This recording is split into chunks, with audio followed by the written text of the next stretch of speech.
মাননীয় হুমায়ুন কবির যে বক্তব্য রেখেছেন, এই বক্তব্য আপনাদের কাছে আমি পড়ে শোনাচ্ছি। 26/6/2026 afternoon, Humayun Kabir MLA Nowda AC, তিনি একটি উনার পার্টির মিটিং কাশীপুরে রেজিনগরে করেছেন।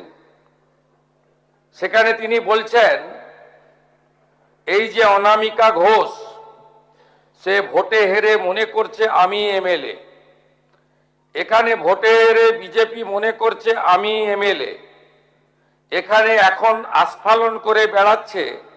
তা আমি শুভেন্দু অধিকারীকে সেদিন বলেছি যে আপনি ভোটে জিতেছেন, আপনার দল জিতেছে, খুব ভালো কথা, কিন্তু মুর্শিদাবাদে আস্ফালনটা একটু কম করবেন। আমি যেদিন ময়দানে মুসলমানদের নিয়ে নেমে যাব না, সেদিন এমন সাটা ভাগা মার শুরু করবে যে আপনাদের পতাকা বহন করার লোক থাকবে না। কেস এরকম কেস আমাদের বহরমপুরে জেল খাটা আছে। 5000 লোককে আপনি বহরমপুর সেন্ট্রাল জেলের যা আয়তন, তাতে 4700 বা 4800 বেশি লোক ধরে না। লাখে লাখে লোককে রাস্তায় নিয়ে নামাবো আর সাটা ভাঙা মার দেব আর জেলে যাব। কদিন জেলে আটকে রাখতে পারবেন, কত খাওয়াতে পারবেন দেখব। লিমিট যেদিন ক্রস হয়ে যায় না, মাথাটা যেদিন গরম হয়ে যায়, সেদিন আমি এসপি বুঝবো না, চিফ মিনিস্টারে বুঝবো না, আর কে কোথায় থাকলো আর কে কোথায় থাকলো না ওসব বুঝবো না। আমি নিজেই নেতৃত্ব দিয়ে দাঁড়াবো। এটা একটা ইনসিডেন্ট 1।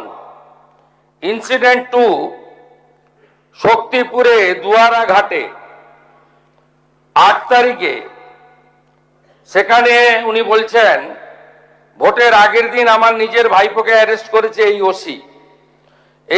এই আমি তো ভাষা বলতে পারবো না। এই বাচ্চাকে আগে দেখব, তারপরে ভাষাটা আমি অমিট করছি।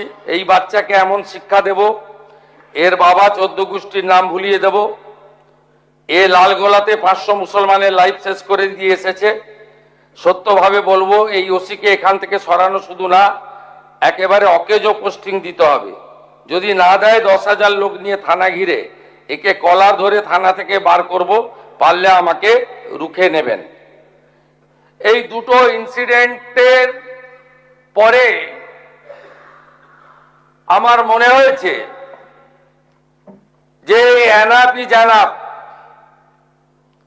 সময় এসেছে এই ধরনের লোককে সবক শেখানোর। আপনাকে আমি পরিষ্কার বলছি, মমতা ব্যানার্জি মুখ্যমন্ত্রী নন। আপনি দুর্বল মুখ্যমন্ত্রী পেয়ে যা খুশি করেছেন, যা খুশি বলেছেন। আমি আপনাকে বলে গেলাম, আমরা দুটো এফআইআর স্টার্ট করেছি। Rejinagar PS case number 219/226, dated 26/6/2026, under section 152, 192, 196, 197, 224, 299, 351 within bracket 2, 352, 353 of the ভারতীয় ন্যায় সংহিতা। ইনসিডেন্ট নাম্বার 2তেও আমরা শক্তিপুর পিএসএ 176/226 আরেকটা কেস ইস্যু করেছি। সেই কেসেও আমরা ভারতীয় ন্যায় সংহিতার সমস্ত সেকশন লাগিয়েছি। এবং আমি আপনাদেরকে অ্যাসিওর করছি, এত বড় ক্ষমতা আপনাকে কেউ দেয়নি। আপনি মুখে যেগুলো বলেছেন, আপনাকে আমি বলে গেলাম, আপনি কেন করছেন আমি জানি। আপনি কেন করছেন রাজনৈতিক কারণটা আমি জানি। আপনার এজেন্ডা 2 ছিল ওয়ান এজেন্ডা, ভরতপুর, রেজিনগর, নওদায় সব নির্বাচিত পঞ্চায়েত যে দলেরই হোক ভেঙে আপনার পার্টিতে নিয়ে যাওয়া। আপনি সেটা করতে পারছেন না। আর দ্বিতীয় হচ্ছে, আপনি দুটো সিটে জিতেছেন, নিয়ম মেনে একটাই রিজাইন করেছেন রেজিনগর। আগামী 2-3 মাসের মধ্যে উপনির্বাচন হবে, আপনি আপনার ছেলেকে জেতাতে চাইছেন। 72% মুসলিম আছে, মুসলিম ভোটকে কনসলিডেট করার জন্য আপনি এই খেলাটা খেলছেন। আপনি কান খুলে শুনে রাখুন, আপনাকে এইভাবে ধমক হুমকি, বেপরোয়া, লাগাম ছাড়া কথা বলতে দেব না, দেব না, দেব না। আপনাকে আমি শুধু 3টে উদাহরণ দিলাম। সন্দেশখালীতে একজন ছিল,